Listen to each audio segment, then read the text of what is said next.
Hello everyone and welcome. This is Sari with you as usual. This is the fourth session of our preparation for the theory exam in the Netherlands. Today we are going to talk about road parts. Let's have a little scenario to imagine. Let's imagine that you're driving down the road. The road is very narrow, but you have the priority. You are 100% that you have the priority on the road because you saw the sign and the sign telling that you have the priority over the drivers coming from the opposite side. Now there's a truck coming to your way. The truck keep honking, asking you to give a room so the truck can pass, but you refuse. A police officer, he saw this and he approached you and he gave you a fine. So why did you get the fine even that you have the priority on the road? We will answer this question through the session today. So let's get started. First, let's get to know the roads that we are driving on. As we can see over here, this is the road and we have two lanes for each direction. And we have here the fietspad, so this is for the bicycles and for the mopeds as we learn. And here we have the pavement for the pedestrians to walk. And here we have something called berm. What is the berm? Berm is mainly where the rainwaters go. It's just a grass area, but in the road terms they call it berm because this is, as I said, where the rainwaters go. Through the session today we will discuss different scenarios and we will learn different rules about the roads. So let's get going. So let's talk a little bit about ERF, the residential areas. From the previous session we discussed that there are two main things you have to do once you reach to the ERF area. First, you reduce your speed to 15 kilometers per hour maximum. And second thing, you cannot park anywhere on the road. You have to park on the designated boxes. So those the two key things that you have to remember about the residential area or the area where we see this sign. Okay, because there are some residential areas but we don't see this sign, so you don't have to follow any additional rules. You just stick to the normal road rules. But let's see over here, we have this sign. So here the drivers are entering into a residential area. So as I said, two things.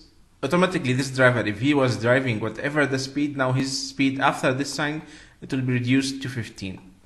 Second, if he's visiting his friend over here, he cannot just park here. He cannot, even if this grass area belongs to his friend's house, let's say, he cannot use that area. He should use only the designated parking slots. Now, once we enter to the residential area, do we have to give any additional priority to the pedestrians? The answer is no. If there is no zebra crossing over here, for example, so I don't have to slow down for anyone to cross the road. You consider them as normal pedestrians. It doesn't matter if they are within the residential area or outside the residential area. However, if there is zebra crossing, of course you have to stop and let them pass. Same thing apply to the vits or for the bicycles. You follow the normal road conditions. Only those two things that I mentioned, they are the most vital things to remember about entering the ERF area. Now we have some example here on Google Maps. Let's go ahead and check this example. So as I can see here that I'm entering into a residential area, but I don't see the ERF sign, the one with the house and the little kid and everything there. So do I consider this as residential area? Should I reduce my speed to 15 kilometers per hour? The answer is no. You have to stick to the normal road rules, normal road speeds. As long there is no sign telling you have to consider this as a residential area. So this area here, you deal with it as a normal road. So you can see that maybe there was some guy, he was parking on the side. So as long this is not a residential area, there is no such sign, that's fine. All right. The speed on this road, by the way, it should be 30 kilometers per hour. So if you don't see a speed sign, you should know that um, within such areas, this is the speed limit. Now, if you notice, if you are driving on a motorway or on a highway, there are those reflective things. What is the use of those things? Those, of course, to tell us many information that we need to know on the road. For example, I know that I am on the right lane because I'm heading in the right direction. So let's say this is, I'm not sure if this road is two ways or one way. So how do I know that I'm heading on the right direction? If I can see the red ones on my right, so it means I'm heading in the right direction. However, if I'm seeing the red ones on my left, that shouldn't happen, because always if you're driving at the right direction, you should see the red one on your right and the white one to your left. The second most important thing that you need to know about those reflective markings, that the distance between each marking and other marking is 50 meters. So how is this is useful? Let's say I want to leave a safety distance between my car and this car in front of me. How do I know how many meters I have left? So I can calculate. I can see from here to here it's 50, and from here to here it's 50. And this car is not really at this spot. This car is about this side, so maybe there are like 10 meter, like 5 meter more or less. So let's say there are 10 meters difference. So let's say this car is 90 meters away from me. So I know if I'm driving at a certain speed, if I want to maintain a good safety distance, now I have 90 meters between this car and my car. It's also very useful if you're driving in foggy conditions. Let's say there is fog and you don't know, are you allowed to turn on your high beam, you're allowed to turn on your fog lights? Or maybe they will ask you this question even in the exam. They will tell you you can see up to 3 road markings, red road reflective markings. Are you allowed to turn on your fog lights? We will talk about the fog lights in the upcoming sessions, but you are not allowed to turn on the fog lights till you have a certain level of visibility. So you know, if you can see 3 columns, it means you have visibility up to 100 meters, right? So here 50, 50, so you have 100 meters visibility. After here, maybe you cannot see it because of the fog. So this is the main usage of the reflective markings. It's also in all weather conditions. Let's say if it's very rainy and you know your wipers are on and you're not sure if you are really within the lanes, so those reflective marking will help you to know the road boundaries.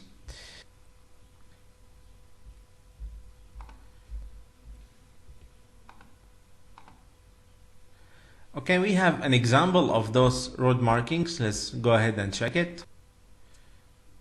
Alright, so we can see here we're driving down this road and we have those 2 columns over here, 2 road markings. We can see that it's red from here and it's white from here, and you can see like in the illustrated image we have 50 meters between this one and this one, and again 50 meters between this one and this one. So you know exactly the boundaries of the road, even if the visibility is not really clear. You can see also the trees over here. We are going to talk about the trees as well, is affecting the visibility a little bit. So with those markings, even if it's dark, if it's day, if it's rainy, if it's foggy, you always know where you are exactly on the road. Okay, now we have something called the hectometer. What is the hectometer? The hectometer is this green plate usually placed on the top of those reflective columns, those reflective markings. So this signs always tell me the name of the road. So here I'm on A1, and it gives me a number under the A1. So what's the use of this number? Let's say, for example, I was driving and I had a little accident. I hit a deer, for example.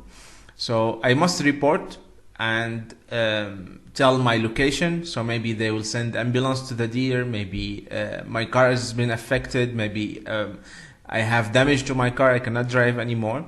So they will ask me, where am I located? I tell them on the A1. Maybe the A1 is 300 kilometers. Then I tell them this number.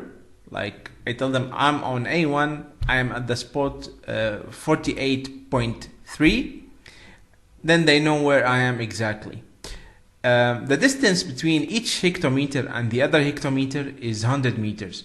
So between those signs on the top of the columns is 100, and between the two columns, reflective columns, is 50. All right, just memorize those two numbers. It's very important. If you get confused how to tell the difference, this one, as we said, it's called hectometer. You have to remember exactly the name of this sign. It's called hectometer, and the meter is 100 centimeters. So it's 100 meters between each of those. So you link the number 100 to the meters, you get 100 here. And the other one, if the hectometer, between hectometer and hectometer is 100, then between the two columns is 50. Let's see an example of a hectometer. So we can see it here. It's on the top of the reflective marking, and it's telling me, as we saw in the picture exactly, it's telling me the street name or street number and where I am exactly on that street. And you can see down the road, here we don't have a hectometer, but if you drive to the other one, you will find there is a hectometer on it. So as we can see here, we have hectometer. Then here in the middle we have just a reflective column, but if we go a little bit further here, we can see after 100 meters we have another hectometer. Alright, so let's get going. Now let's go and talk about inclined roads. But before we talk about inclined roads, let's explain a little concept, a little scientific concept. Okay, I don't know if you did this as a kid, or your parents did it to you, or maybe you did it to your brother or sister.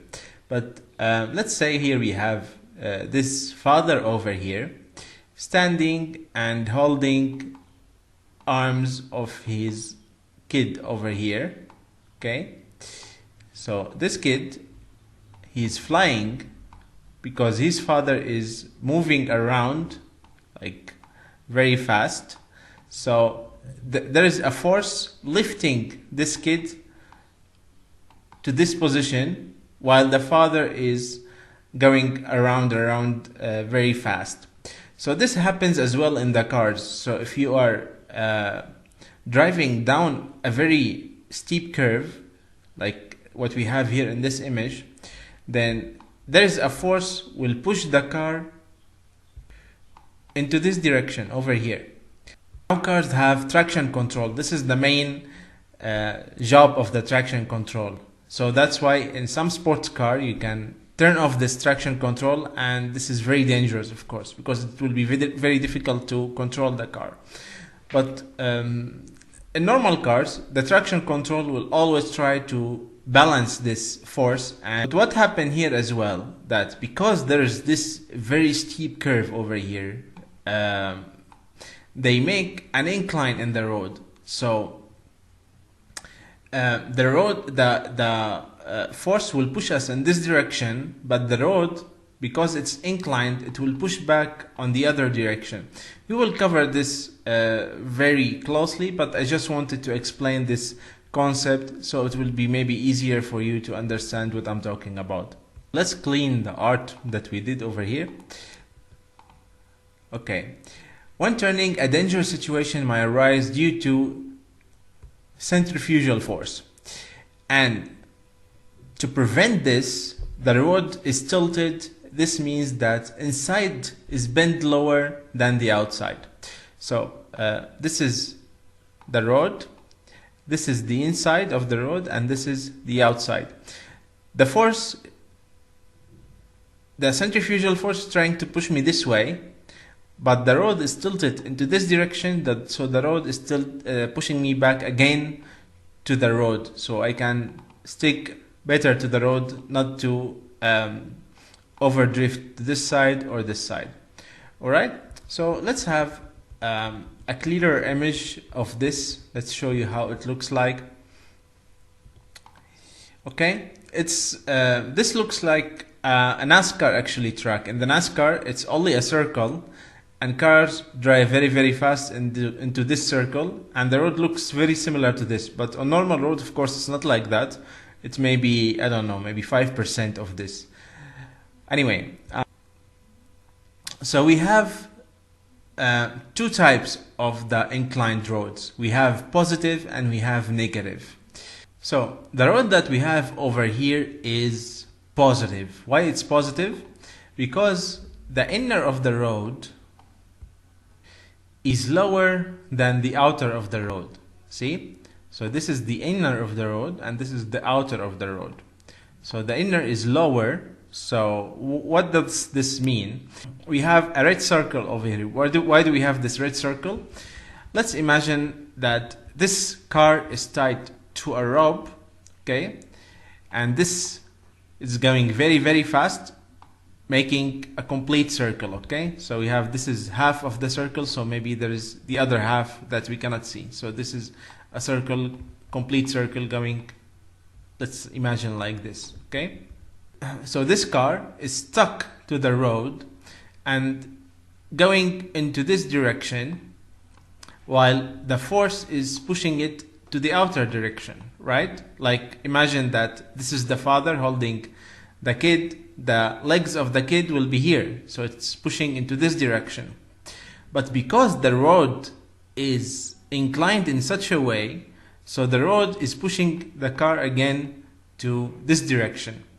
So this has been designed by the road engineers to help the cars stick better to the road, and it's important for us to understand it and see how to use it to our side and what's the use of it. Now let's talk about the negative one, alright?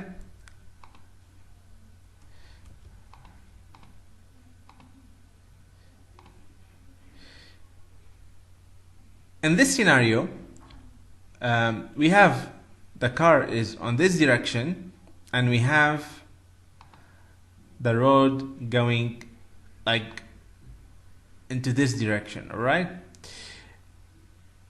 And notice here the road is tilted this way, okay?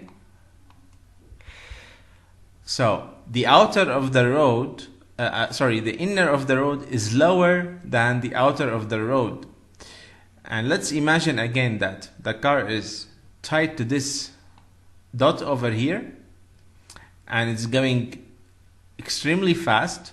So this the centrifugal force will push the car into this direction, and the road is also pushing the car into this direction, of course. So this is a negative. It's not something positive to have for the car. This is affecting the car badly because it will be more difficult to keep the car on the road with all the forces pushing it out of the road.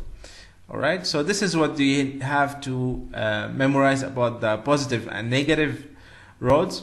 Now you might tell me, Sadi, then how they will ask me the question in the exam, and I'm going to answer this question shortly.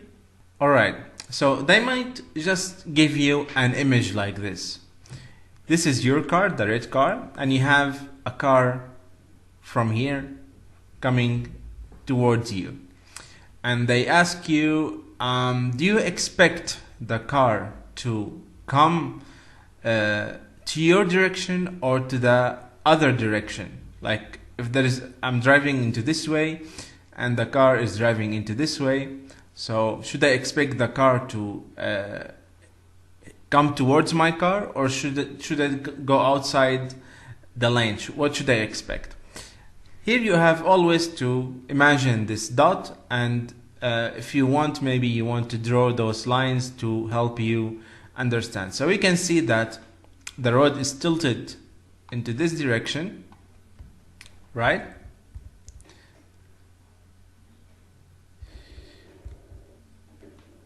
And we have here, let's say we have here the road is tilted into this direction, so the force is pushing me this way, the road is pushing me back this way. Now how about this car? Because I'm heading into this direction, right? Now how about this car? This car is heading into this direction very, very fast. Okay. So, and the road is tilted to this side. See? So the force is pushing it to this side, and the road is pushing the car to this side. So the road here is positive for me and negative for the other car.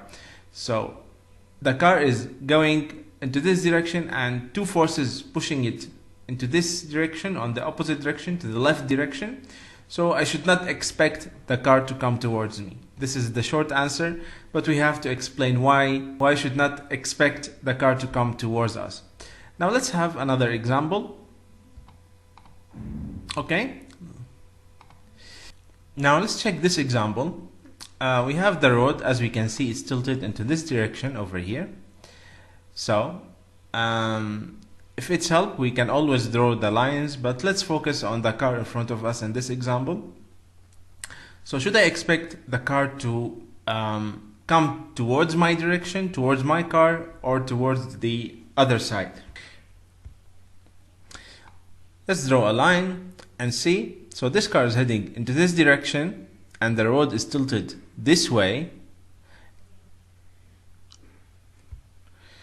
So the force is pushing the car into this direction, and the road also is pushing the car into this direction.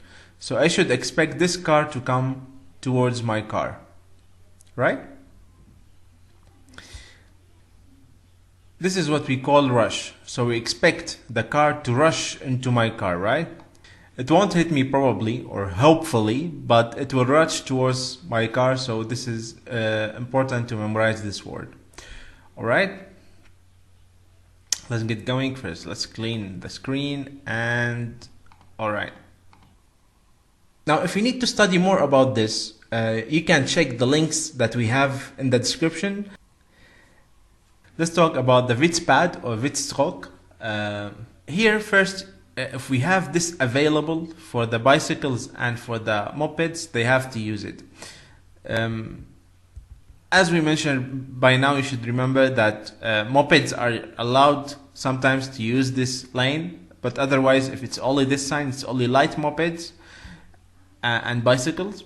So in Dutch, meaning the Snorfits and the Wits can use this lane as of now, but in some other cases they allow the mopeds, meaning the Broomwits, also to use this lane as well. So if they have this lane, they must use it. They cannot use the road. All right, this is very important. Also, you have always to pay attention to the bicycle or the Wits or mopeds, because they are allowed to overtake even if they have the solid line over here. So it doesn't matter if it's in continuous line, if it's broken line, or if it's solid or continuous line. So they can overtake. So let's say here in this example that we have an old person, a senior person driving his mobility vehicle. So that type of vehicles is very slow. So if he wants to overtake, he can use this part of the road, overtake, then come back, even if here we have a solid line. There are a few things to keep in mind regarding the Witzpad. So let's talk about those. First, if you're driving a car or if you're driving whatever vehicle, you are not allowed to park or stop on the bicycle lane. Let's say you are driving a car and you have a park over here, and then you want to drop your kid or your wife or your grandmother at the park. You cannot use this place to stop even for like 10 seconds and let your passenger leave the car. This is not allowed. Also, you cannot cross a continuous line if you want to turn. What do you mean by this? Let's explain it. So let's say here we have our normal road, of course, okay, and here we have the width pad, and here we have a road, okay, and let's say you want to go here. Now if you're driving and the line here is solid, you cannot cross it, so you cannot go here. You have to find some other way to make a turn and reach to your destination. If the line is continuous, you cannot cross it. However, if the line is broken, you can use this part of the road, you can cross it, but you should not disturb the movement of the bicycles. How do we do this? Meaning, like, you want to turn right, so if the road is empty, if there is no one else using the road, there are no bicycles, no one on the width pad, then you can bring your car little by little to this side and cross. But let's say there is a bicycle over here, so let's change the color. So your car will stop at this point over here till the bicycle cross, then you can cross as well. So you cross like this, your car will be like this, not crossing from this angle over here. Okay, so the third thing to remember about the width pad is that if you're driving a car, you're allowed to use it under a very certain conditions. Let's say that helps to ease the movement of the traffic. There is a traffic jam and there is a little accident, there is a car broke down, and you want to ease the movement of the traffic, then you can use it, but you should not interrupt the other users. So meaning, if there are people on the bicycle, on the mopeds, on whatever vehicles that are allowed to use the bicycle lane, you should not interrupt them if you want to do such a maneuver. So and this is allowed only if the line is broken. If the line is continuous, as we agreed, if it's solid line, it means it's a wall, okay, for you. If it's a solid line, means a wall. But if the line is a broken line, like what we have over here, and then we don't have anyone using this lane, then I can borrow it for a brief time and exit it as soon as I pass the traffic. Sometimes there is no bicycle lane, there is what's called suggested lane. So this lane is not made solely for the bicycles or for the mopeds. It's actually the road made for all the users, but they only suggest that if there are bicycles or mopeds, let them use this part of the road. But it's not considered as their bicycle lane, or it's not considered as width pad. I will show you an example of this soon enough. And as we said, it doesn't matter if the line is broken or continuous. The people on the width pad, they can overtake, so we have always to be careful. And we as the drivers, we are not allowed to use it, of course, if it's a solid line. Let's take a look over here. We see that we have a road, and then we have what looks like a width pad, like what looks like a bicycle lane, but it's very narrow. It's narrower than the traditional bicycle lane. Why? Because this is a suggested lane. This is not made for the bicycles, this is mainly for the drivers, but it's just suggestion. Like if you're driving down the road and you're not using this part of the road, then please give it to the bicycle users. But it's your road, it's not for the mopeds and bicycles.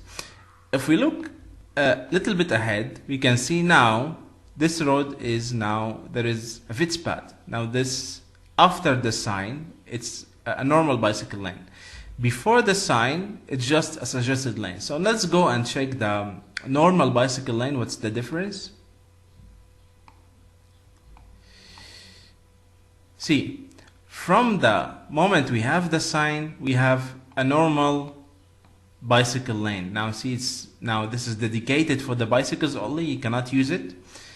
And you can see it's wider than the suggested lane, so it will be even easier for the moped and bicycle users to use this lane. So see the difference between the normal lane and the suggested lane. Okay.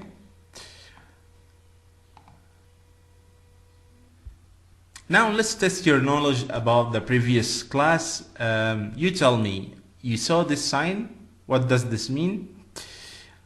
You can see that all cars heading into this direction, so this sign means like this is a one-way route. There is no other route for the cars coming from this direction.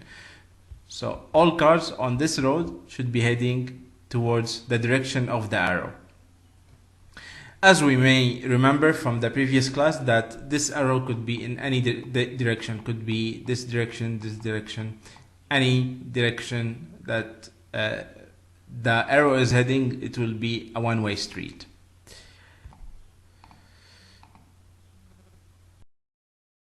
Now let's have an example of this. We have two examples on Google Maps. Let's go ahead and check. Alright, so here we have this sign is telling me that this road is one way and it's this direction. So what does this mean? It means if I'm driving on this road, then I'm committing a violation. This is wrong. I should be driving on the opposite direction.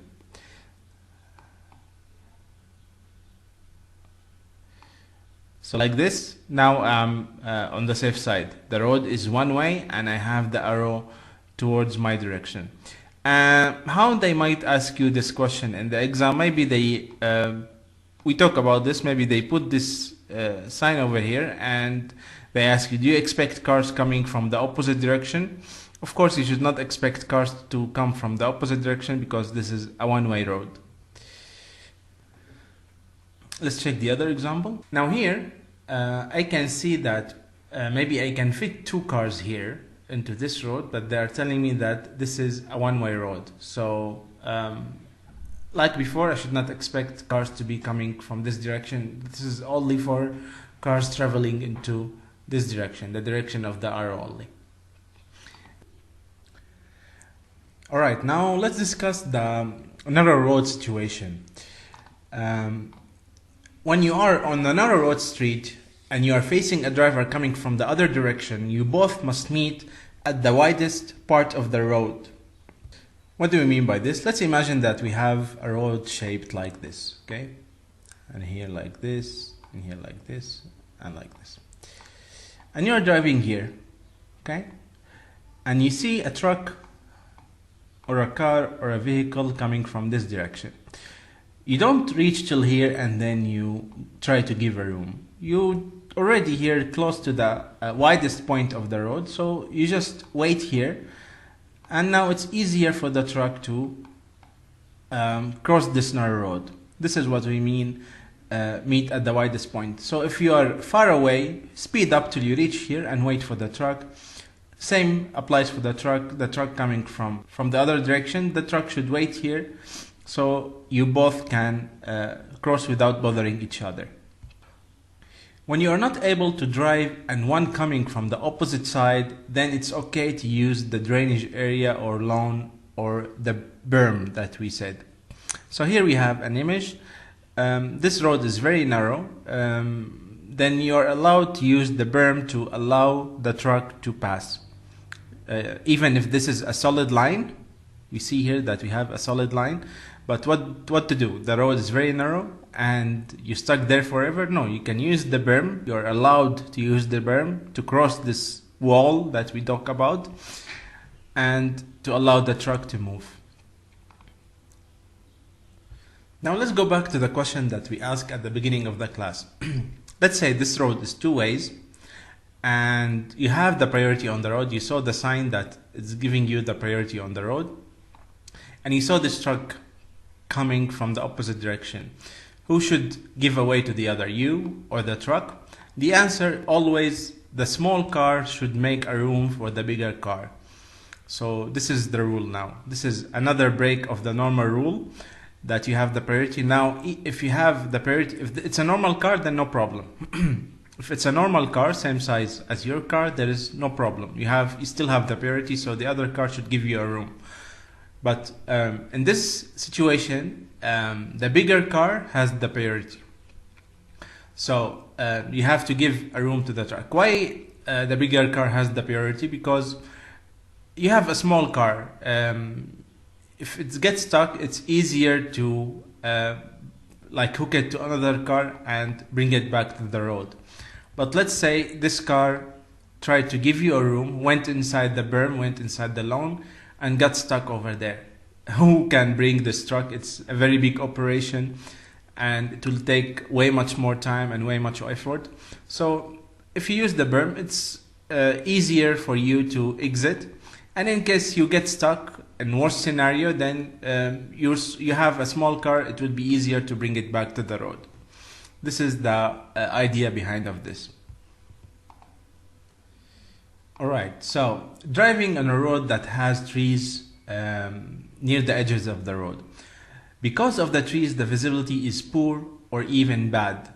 So we will see an example of this. The trees might cover the source of light. Let's say if it's daylight, then it would be darker, and this will cause the visibility to be poor. Let's say it's dark and it's foggy and you have trees, then the visibility is bad because of the trees. Because of the trees, turns will not be clear. So let's imagine that this road is going into like this shape, and there are trees all over the road. It won't be easy to determine where the turns start and when it's finished, because there are trees on both sides, and it will block the clear visibility on the road. In the event someone is coming from the opposite direction, you don't have enough space to maneuver due to the presence of trees. So let's have the same example that we discussed before. Let's imagine that there is a truck coming from the opposite side, and you want to use the berm, you want to give a room to the truck. That won't be possible because you have trees on both sides. Comers from the other side of the road will find it difficult to see you. Let's imagine that this road has an intersection. So we have a road like this. So we have a road like this, full of trees, and we have intersection here. We have the trees like this. Okay? And you're driving here. This person, when he reaches to this intersection, he will look to this side. He will not notice you because there are trees blocking his visibility. Alright. Sometimes we find that the road is totally divided between the going lane and the coming lane. See, we have this break in the middle. This means like this road is two ways, but it's divided with this breaker over here. Now, always when you have such scenarios, there should be a sign telling us on which side we should drive. So we can see here this driver is driving into this direction. Of course, this is a big mistake because this arrow is telling the drivers that if you're going into this direction, you have to use this part of the road. This section is for the cars coming from the opposite direction. Now let's imagine that you have your car over here. First, let's clear the screen. Okay. You're driving down this road and you want to make a U-turn, to go back this direction. You're allowed to put your car like this, to stop in this breaker area, this in the middle, till there are no more cars moving, till the road is clear, then you make a U-turn and go back. So you're allowed to stop here till the road is clear. Now let's say you are having a road trip. You are crossing a city to another, maybe you're crossing countries. So let's talk about what to consider on the roads between the cities, on the roads within the nature, let's say. So in the Netherlands, there are over 5,000 accidents are reported every year. Most of collisions are with wild animals happen to speed. So you're having a road trip, you have empty roads, there are no traffic, so you speed up. You think that there is no one else on the road, but actually there are other road users. Those road users are the animals. And as mentioned, that there are a lot of accidents, most of those accidents because of the speed. When passing by animals, of course you have to be careful, but let's say you reach to a situation that you're hitting this gazelle. There is no other option. So in this scenario, don't turn the steering. Just hold the steering tight and hit the gazelle. This is because humans are more valuable than animals. We care about the animals, of course, but if you reach such a scenario that you are driving down the road at high speed and you found an animal in front of you, then it's better to stick to the road and not move the steering. Now, what would happen if you move the steering? You move the steering, you're driving very fast, animal came up, you move the steering, you exit of the road, maybe there is you're on the mountain, maybe there is a river, maybe you hit a rock, maybe your car turned over, so there will be a horrible accident. But so in such scenarios, it's just safer for you and maybe for the passengers with you to hit the animal. Now let's say you saw animal cross the street. Here you have to be really careful and slow down, because most animals, they move in herds. So, you know, gazelles, they live together. They don't really live by themselves. So they make a community, you know. So a mother and maybe the little gazelles will cross the street together. So if you saw one animal crossing the street, this is the time to be really careful and slow down. Now let's speak about driving into tunnels. Keep in mind that many drivers tend to slow down before entering the tunnel with no good reason. It's just a habit, you know. You are entering some dark area, you're entering the unknown, so you slow down by nature. Many drivers tend to do this. Many drivers, they don't do that, but keep that in mind. If you are entering a tunnel and there is a car in front of you, just keep in mind that driver might slow down for no good reason. Now, before you enter the tunnel, make sure to turn on your dim light, your dim licht. Because if you enter the tunnel, then turn on the headlights, as we all know, the lights also in the back will work. So the drivers behind you might think that you are applying the brakes, and this will cause disturbance on the road. So always, before entering the tunnel, start your dim light.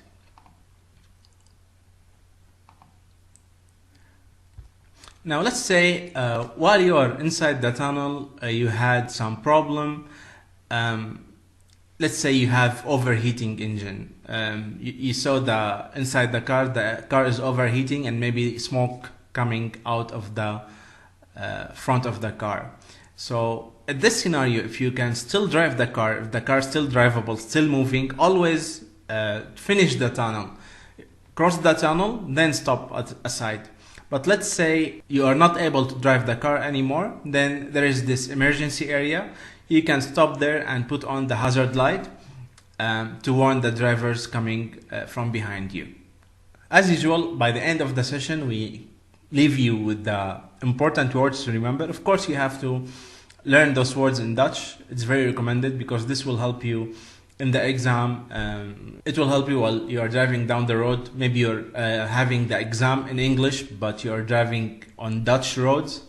So it's very advisable to learn the words in Dutch at least. And that's it. As always, thank you very much for watching this video. If you have any questions, please reach us on our platforms that you know by now. We have our Facebook, you can reach us there. As I said, we have some interesting topics that we discuss on Facebook. We have some interesting quiz. And in case you have any question, you can reach us on the numbers showing on the screen or by email. We wish you all the best. This has been Sari with you.